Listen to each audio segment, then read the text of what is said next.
everyone, good evening to all of you. Welcome to Adda 24/7 Bangla. Myself Mouli Roy তোমাদের সাথে আলোচনা করছিলাম পলিটি মাস্টার ব্লাস্টার সিরিজ। তোমাদের জানিয়ে রাখি, বিগত কয়েকদিন ধরে কিছু টেকনিক্যাল ইস্যুর কারণে তোমাদের সাথে লাইভ আসতে প্রবলেম হচ্ছে। তবে যেহেতু তোমাদেরকে কথা দিয়েছি যে তোমাদের এই মাস্টার সিরিজকে একদম মাস্টার ব্লাস্টার করব, সেই কারণে ইন্ডিয়ান পলিটির সেই সমস্ত কোর কনসেপ্ট আমি ক্ল্যারিফাই করার চেষ্টা করছি প্রতিনিয়ত।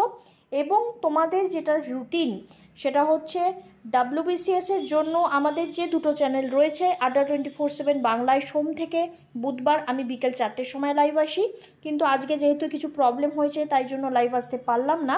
এই কারণেই আমার এই রেকর্ডেড ভিডিও। তোমরা অনেকদিন ধরে রিকোয়েস্ট করছিলে পাবলিক ইন্টারেস্ট লিটিগেশন নিয়ে একটি ক্লাস নিতে। সো ইনিশিয়ালি আজকে আমি তোমাদের সাথে আলোচনা করতে চলেছি PIL, that is public interest litigation, এবং এক্ষেত্রে যেটাকে আমরা বাংলায় বলে থাকি জনস্বার্থ মামলা। তো জনস্বার্থ মামলা কি, কিভাবে এটা হয়ে থাকে এবং কারা কারা কিভাবে এটাকে অ্যাপ্লাই করতে পারে, এটার অ্যাকচুয়াল প্রসিডিওর কি, সেটা নিয়ে আজকের ক্লাসে আলোচনা করব। তো ক্লাসটা আমরা শুরু করি, এবং শুরু করার আগে আজকের যে ইম্পর্টেন্ট কোটস সেটি হচ্ছে ডক্টর বি আর আম্বেদকর বলেছেন, I measure the progress of a community by the degree of progress which women have achieve. So নারী শক্তি এবং মহিলাদের শিক্ষার প্রসার অত্যন্ত গুরুত্বপূর্ণ। যারা যারা ভিডিওটা দেখছো, নিজেরা যারা মেয়েরা, তারা অবশ্যই কিন্তু এডুকেশনটাকে পারসিউ করার চেষ্টা করো। দুটো মানুষের মধ্যে অ্যাটলিস্ট এডুকেশনটাকে ছড়িয়ে দেওয়ার চেষ্টা করো। আমাদের সমাজে কিন্তু এডুকেশনের ভীষণ প্রয়োজন। এবং যে সমস্ত ভাইয়েরা এই ভিডিওটা দেখছো, ভিডিওটা বন্ধুদের সাথে শেয়ার করো, নিজের বাড়ির লোকের সাথে শেয়ার করো, এবং যারা যারা কম্পিটিটিভ এক্সামিনেশন দেওয়ার প্রচেষ্টা করছে তাদেরকে একটু করে হেল্প করে দাও। আড্ডা 24/7 বাংলার তরফ থেকে আমাদের নতুন ইনিশিয়েটিভ আড্ডা 24/7 ডাব্লিউবিসিএস টপার, যেখানে আমরা শুধু এবং শুধুমাত্র ডাব্লিউবিসিএস ওরিয়েন্টেড প্রিপারেশন তোমাদের দেওয়ার চেষ্টা করছি, এবং 24/7 আমরা প্রত্যেকজন ফ্যাকাল্টি চেষ্টা করছি তোমাদের পাশে থেকে তোমাদের সাকসেসের যে স্টোরি সেটাকে একটু এগিয়ে দেওয়ার জন্য। এবং ডাব্লিউবিসিএস মাহাপ্যাকে তোমরা যারা অলরেডি এনরোল, তারা ডাব্লিউবিসিএস ক্র্যাকার কিন্তু কমপ্লিটলি ফ্রি অফ কস্ট পেয়ে যাচ্ছ। আগামীকাল অর্থাৎ বুধবার তোমাদের সাথে আবার 11টার সময় আমার লাইভ ক্লাস আছে। সো একটু ইনফরমেশনটা তোমাদের সাথে শেয়ার করে দিলাম। সো আজকে যে ফার্স্ট সেকশন আমাদের জানতে হবে যে কোন কান্ট্রি থেকে আমরা PIL, that is public interest litigation, এবং বাংলায় যেটাকে আমরা বলে থাকি জনস্বার্থ মামলা, এই জনস্বার্থ মামলার কনসেপ্টটা প্রথম আমরা পেয়েছি ইউনাইটেড স্টেটস অফ আমেরিকা। আমি তোমাদেরকে বলেছিলাম যে আমেরিকা এমন একটি কান্ট্রি যারা কিনা প্রথম থেকেই কিন্তু বিভিন্ন দেশের তুলনায় যে কোনো ধরনের বিষয় সবার আগে এগিয়ে আসে, এবং সবার আগে কিন্তু প্রথম যে পদক্ষেপ সেটা কিন্তু প্রত্যেকটি কান্ট্রির থেকে এগিয়ে আসে। তো তোমাদের আমি একটা ট্রিক্স শেয়ার করেছিলাম যে ল রিলেটেড, অ্যাক্ট রিলেটেড যাবতীয় আমরা পেয়েছি ইউকে বা ব্রিটেন থেকে, কনসেপ্টগুলো আমরা অ্যাডপ্ট করেছি। যদি আমাদের কোনো নতুন ইনিশিয়েটিভের কোশ্চেন আসে, যে যেমন ধরো জুডিশিয়াল রিভিউ একটা নতুন কনসেপ্ট, বা rights related, that is fundamental rights, preamble, এগুলো আমরা কোথা থেকে পেয়েছি? প্রত্যেকটি কিন্তু আমরা আমেরিকা থেকে পেয়েছি। So PIL, that is public interest litigation, যে জনগণ নিজেদের স্বার্থের জন্য কি এগিয়ে যাবে? একজন ব্যক্তি কি, সিঙ্গেল ইন্ডিভিজুয়াল কি কখনো পিআইএল করতে পারে, বা পিআইএল করার কি প্রসিডিওর, সেটা আজকে জানবো। So mid 1980s United state of America first country যারা কিনা এই কনসেপ্টটাকে অরিজিনেট করে। এবং এক্ষেত্রে এটা কিন্তু একটা ফ্রেজ, পাবলিক ইন্টারেস্ট লিটিগেশন, যেটা আমেরিকার নেম হচ্ছে অ্যাব্রাহাম চেইস। ইনি প্রথমবার এই পাবলিক ইন্টারেস্ট লিটিগেশনের কনসেপ্টটাকে অ্যাডপ্ট করেছিলেন। তোমাদের জানিয়ে রাখি, প্রত্যেক বৃহস্পতি, শুক্র, শনি আমি তোমাদের সাথে ডাব্লিউবিসিএস টপার চ্যানেলে 4টের সময় ক্লাস নিই। তার মানে সোম থেকে শনি আমি প্রত্যেক দিন তোমাদের সাথে যুক্ত আছি। যেদিনকে লাইভ আসতে পারছি না, ডোন্ট ওয়ারি অ্যাবাউট দ্যাট, আমি কিন্তু রাত্রের মধ্যে তোমাদের সাথে ভিডিওটা শেয়ার করে দেব। সো এখানে আমাদের পাবলিক ইন্টারেস্ট লিটিগেশন, দেখো বাঁদিকে একটা ছবি দেখতে পাচ্ছ, যেখানে কিনা আমরা দেখতে পাচ্ছি যে সুবিচারের একটা প্রচেষ্টা, এবং সুবিচারের আশায় কিন্তু মানুষজন করছে public interest litigation. Public interest litigation তোমরা নিশ্চয়ই ছোটোবেলা থেকে অনেকবার দেখেছো যে কোনো আমরা অনেক অনেক স্টোরি শুনেছি যে কোনো মানে বেসরকারি নুডলস কোম্পানি, সেখানে খাবারেতে আমরা দেখতে পাই যে এমন কিছু মানে জিনিসপত্র এলিমেন্ট পাওয়া গেছিলো যার ফলে কিনা শিশুদের ক্ষতি হচ্ছিল। কোম্পানির নাম আমি এখানে ফোকাস করব না, বাট স্টোরিটা তোমাদের মনে করানোর চেষ্টা করছি। কোনো বেবি ফুড প্রোডাক্ট যেটা কিনা বাচ্চাদের শরীরে ক্ষতি সৃষ্টি করেছিল, তো সেই কারণে কিন্তু ডিফারেন্ট সময় ডিফারেন্ট স্টেপ নেওয়া হয়েছে এবং ভারতবর্ষের স্টোরিগুলো ঘটেছে বিভিন্ন কেস ল যার সাথে জড়িয়ে আছে এই পাবলিক ইন্টারেস্ট লিটিগেশন। তো এখানে না পাবলিক ইন্টারেস্ট লিটিগেশন মানে কি, পাবলিকের ইন্টারেস্টকে যখনই কোনো না কোনো সময় আঘাত আনা হয়, সেই আঘাতটাকে সুবিচার পাওয়ার জন্য যে লিটিগেশন বা মামলা, সেটি হচ্ছে জনস্বার্থ মামলা। অর্থাৎ জনগণের স্বার্থকে সুরক্ষিত করার জন্য, স্বার্থকে যখনই আঘাত আসছে, জনগণের কমন ইন্টারেস্ট, জনগণের কমন প্রবলেম, সেই প্রবলেমটাকে রিজলভ করার জন্য যে কেস ফাইল, সেটি হচ্ছে পাবলিক ইন্টারেস্ট লিটিগেশন।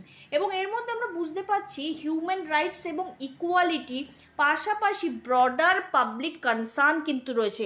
একজন ব্যক্তির প্রবলেম নয় এখানে, একজন ব্যক্তি চাইলে অন্য মানুষের হয়ে, একটা কমিউনিটির হয়ে, একটা গ্রুপ অফ পিপলের হয়ে, এবং মোস্ট ইম্পর্টেন্ট থিং পাবলিকের হয়ে কিন্তু এই লিটিগেশন বা কেস ফাইল করতে পারে ফর গেটিং রেমেডি। তো তোমাদের মনে হয়তো হচ্ছে যে আচ্ছা তাহলে কি এখানে ফান্ডামেন্টাল রাইটস জড়িয়ে আছে? অবশ্যই আছে। এখানে কি হিউম্যান রাইটস যুক্ত আছে? অবশ্যই আছে।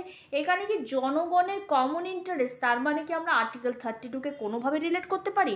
জানতে গেলে অবশ্যই ভিডিওটা শেষ অবধি দেখতে হবে এবং অবশ্যই আমাদের চ্যানেলটিকে সাবস্ক্রাইব করতে হবে, পাশের বেল আইকনটিকে প্রেস করে নাও রেগুলার আপডেটের জন্য।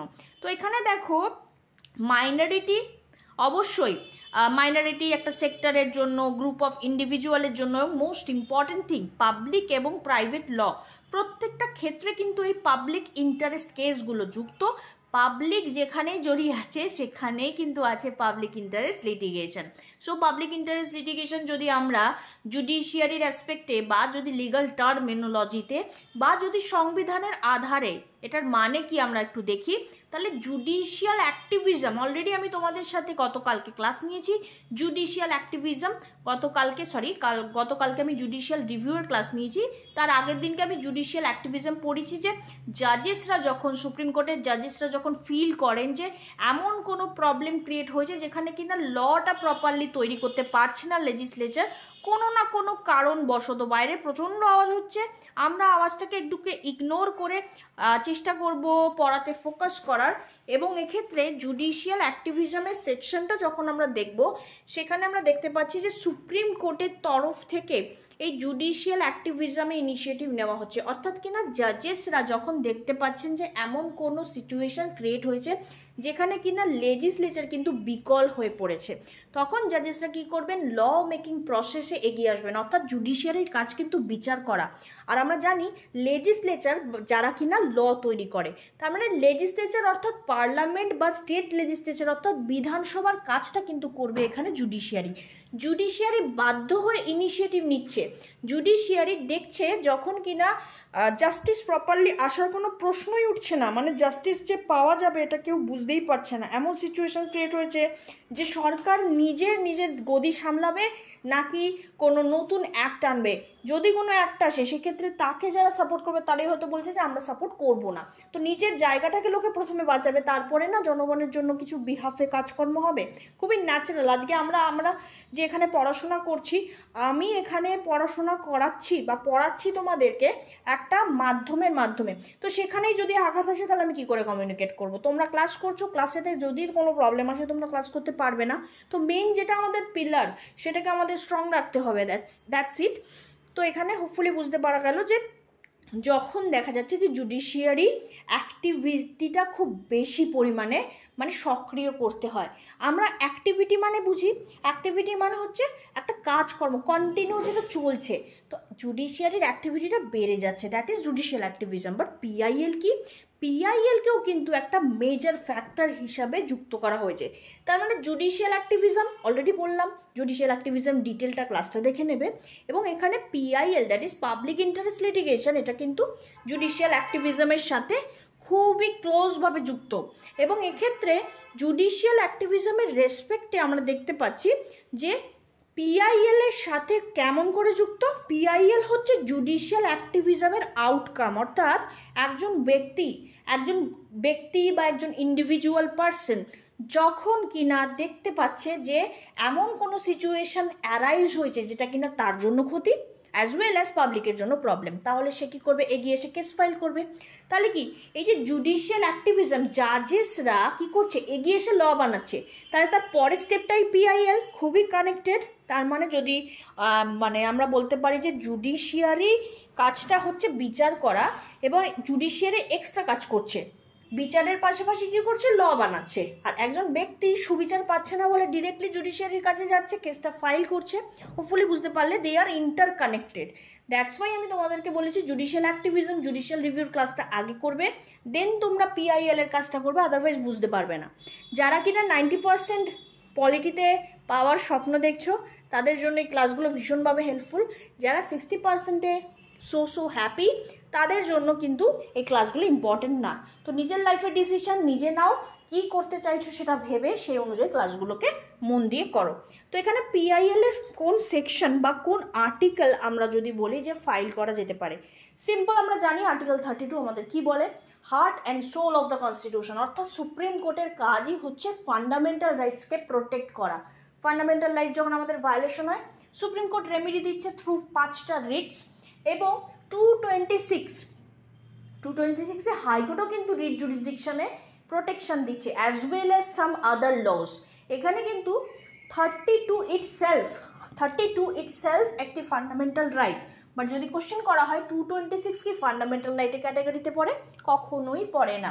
তো এখানে দেখো সুপ্রিম কোর্টের যে রিট জুরিসডিকশন সেটা কিন্তু ওয়াইডার নয়, এখানে হাইকোর্টের রিট জুরিসডিকশন বড়, কারণ হাইকোর্ট ফান্ডামেন্টাল রাইটসের প্রোটেকশন দিচ্ছে, অ্যাজ ওয়েল অ্যাজ সাম আদার রাইটস, ডিফারেন্ট যে রাইটসগুলো আছে সেটা যদি কোনো রকম ভায়োলেশন হয় হাইকোর্ট কিন্তু সেটারও প্রোটেকশন দেবে।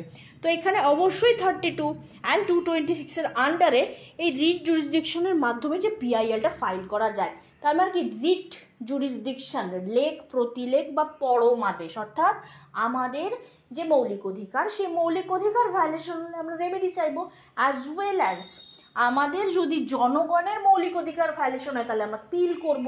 তাহলে পিল কিন্তু একজন পার্সন করতে পারে, একজন গ্রুপ অফ পার্সন করতে পারে, অনেক মানুষজন অ্যাপ্লাই করতে পারে on behalf of him or herself as well as public. Hopefully clear হলো।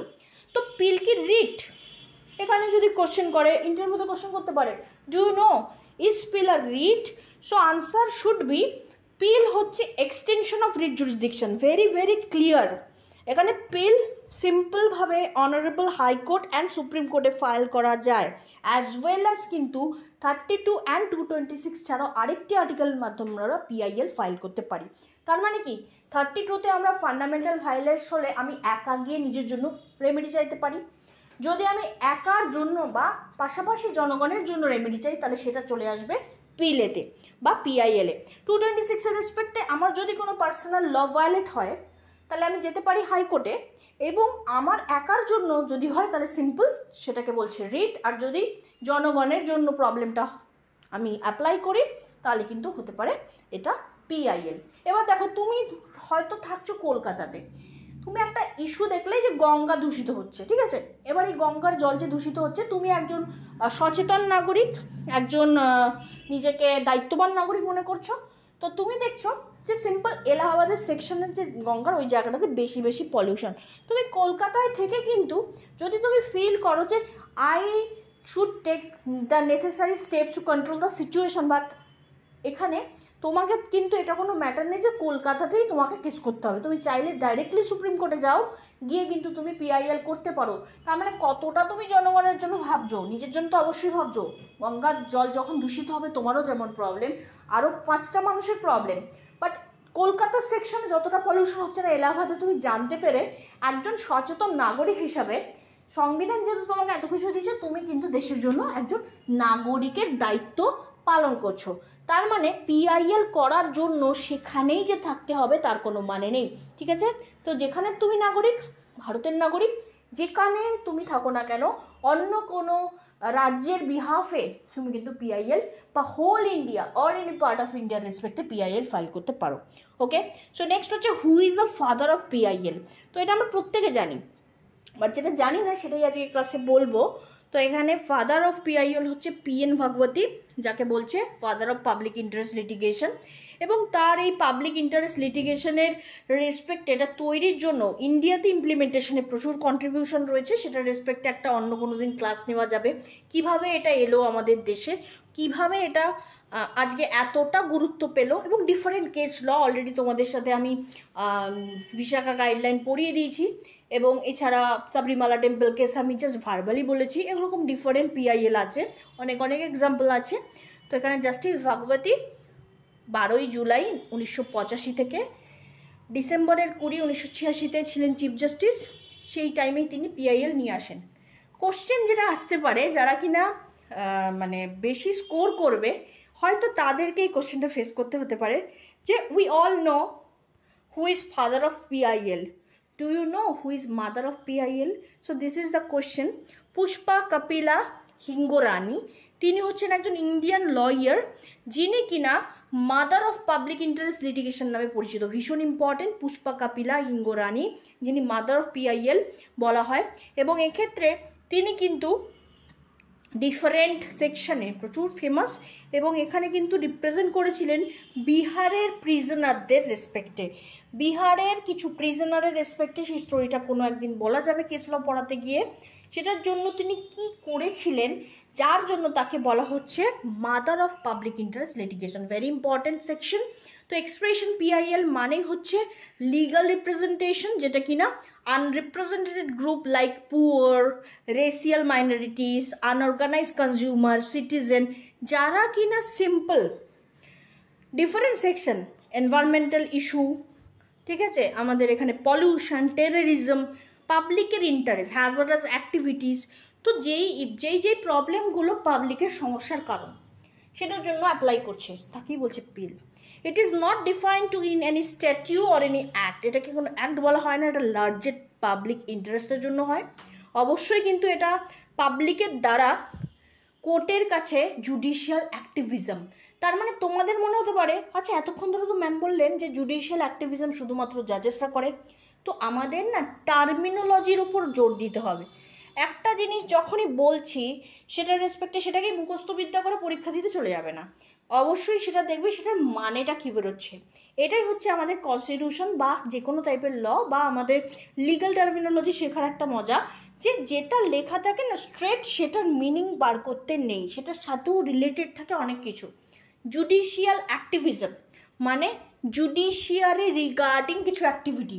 এখানে কিন্তু কেউ বলেনি একদম কোট আনকোট যে এটা শুধু জাজেরাই করতে পারে। আমরা জানি জাজেরা করে, যে জাজেরা যখন দেখছে এমন কোনো সিচুয়েশন যেখানে ল তৈরি হচ্ছে না, তারা নিজেরা ল মেকিং প্রসেসে আসছে। বাট ল মেকিং প্রসেসে কি শুধু জুডিশিয়াল অ্যাক্টিভিজম? কখনোই নয়। এখানে পাবলিক কিভাবে জড়িত? পাবলিক যখন নিজের থেকে যাচ্ছে কার কাছে? জুডিশিয়ারির কাছে, অ্যাক্টিভিটি করছে, নিজেরা অ্যাক্টিভ হচ্ছে না, সক্রিয় হচ্ছে এবং মুভ করছে, ডিরেক্টলি জুডিশিয়ারির কাছে যাচ্ছে, গিয়ে রেমেডি চাইছে নিজের জন্য অ্যাজ ওয়েল অ্যাজ আদার্স। তো তার মানে কি, এটাও তো জুডিশিয়ারির কাজ। জুডিশিয়ারি কী করবে? রেমেডি দেবে। তো আমি নিজেই রেমেডি চাইতে যাচ্ছি, নিজের জন্য নয়, অন্য লোকের জন্য। তো তাই জন্য জুডিশিয়াল অ্যাক্টিভিজম পাবলিকও করছে। একজন ইন্ডিভিজুয়াল অ্যাক্টিভিটি হলে সেটাকে আমরা বলি অ্যাক্টিভিস্ট, তাই না? তো জুডিশিয়াল রিলেটেড কেউ যদি অ্যাক্টিভিটি করে, এগিয়ে আসে, নতুন কোনো পদক্ষেপ তৈরি করে, প্রথমে লোকে তাকে পাগল বলে, তারপরে যখন সেটা সাকসেসফুল হয় তখনই তাকে বলে অ্যাক্টিভিস্ট। এটা আমরা প্রত্যেকেই জানি। তো তখন তাকে বলছে অ্যাক্টিভিস্ট, ঠিক আছে? নেক্সট হচ্ছে এখানে কিছু সেকশন রয়েছে যেখানে কিনা কোন কোন ম্যাটারে হতে পারে, জাস্ট একটু গো থ্রু করে নেবে। Bonded labour, neglected children, non payment minimum wages, okay, atrocities on women, food alteration, adulteration, maintenance of heritage culture and so on. Environment তো ভেরি ইম্পর্টেন্ট। এবং এখানে দুটো এক্সাম্পল আজকে দেবো PIL এর, that is MC Mehta versus union of India. Very very important section. Ganga water নিয়ে এতক্ষণ ধরে স্টোরি করলাম। গঙ্গা ওয়াটার ডিসপিউটের রেসপেক্টে কেসটা হয়েছিল। সুপ্রিম কোর্ট জানায় যে পিটিশনার হচ্ছে এখানে পার্টিকুলার সেকশনে যিনি থাকেন সেখানকার নন, বাট তিনি কিন্তু একজন যোগ্য নাগরিক হিসাবে আদর্শ নাগরিকের পরিচয় দিয়েছেন। তিনি গঙ্গা ওয়াটার যাতে পলিউট হচ্ছে সেটা রেসপেক্টেড স্টেপস নেওয়ার জন্য আবেদন করেছেন। তো যেটা কিনা আমি বলছিলাম এক্সাম্পল দিতে দিতে, সেটাই অ্যাকচুয়াল গল্প। নেক্সট স্টোরি হচ্ছে Vishakha versus state of Rajasthan. Already Vishakha guideline আমি বলে দিয়েছি যে কিভাবে এই sexual harassment women at work place prevention prohibition and redressal act 2013 আসলো। একজন মহিলা যিনি কিনা নিজে এগিয়ে এলেন, তিনি একজন মহিলা যে কিনা আরেকটি মহিলার হেল্প করতে গিয়ে নিজে একজন মানে সমাজে দৃষ্টান্ত স্থাপন করতে গিয়ে নিজেই কিন্তু ভিকটিম হয়ে গেছিলেন। কিভাবে তিনি একজন মহিলাকে প্রোটেক্ট করতে গিয়ে নিজে অনেক মানুষের দ্বারা নৃশংসভাবে তার রেপ করা হয়।